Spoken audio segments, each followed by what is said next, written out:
left. It took 2 overtimes, but Texas Tech fought through some adversity and persevered for the win, 41-34 over Kansas on Saturday at Jones AT&T Stadium. Now sitting at 7-3 and number 23 in the BCS, the Red Raiders will head to Stillwater looking for their first win at Oklahoma State since 2001.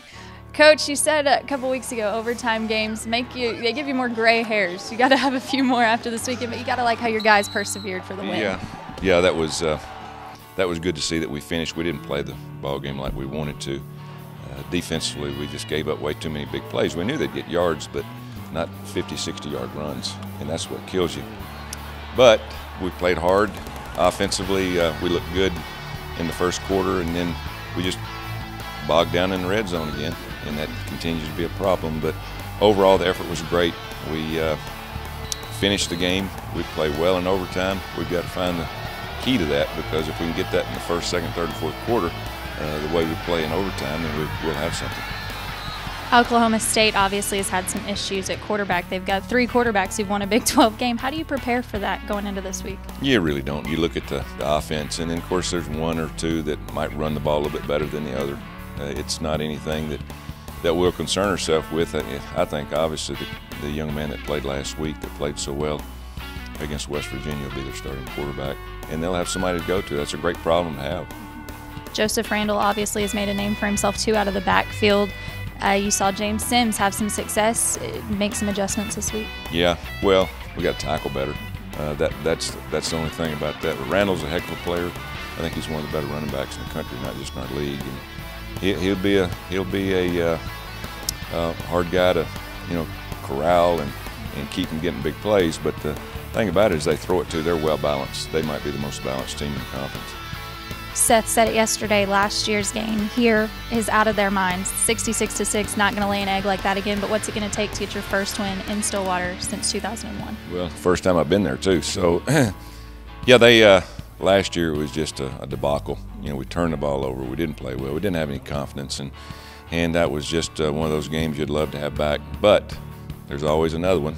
That's this week. Hopefully we can go play much better. We're going to need to play much better because they're as good a football team this year as they were last year. So on both sides of the ball, we've just got to improve, and we got to be more consistent. Good luck this weekend. Thank you.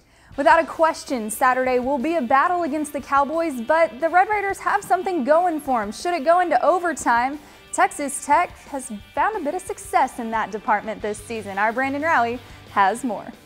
Well, so 2 games left in the season and a bowl, and Texas Tech already playing in more overtime periods this year than any year in school history. A little extra football leading to some extra nerves for everyone, except of all people, the players themselves. We've got overtime. He's getting out the 5! Get the antacids ready. Wish we just started in overtime. Up over the top. Call the cardiologist. I'm in my element. Texas Tech has a flair for the dramatic. Touchdown! Texas Tech has won it! I don't know what it is about overtime games and this football team, but it almost seems like we relax even more. And maybe it's just because we trust each other and we like each other as a football team, that we know that we can get it done. Now he's going to throw it to Darren Moore in the end zone. Touchdown, Red Raiders! 5 overtime periods, 5 touchdowns, no penalties. Whatever's happening in the first 4 quarters, Texas Tech nearly perfect in overtime this year.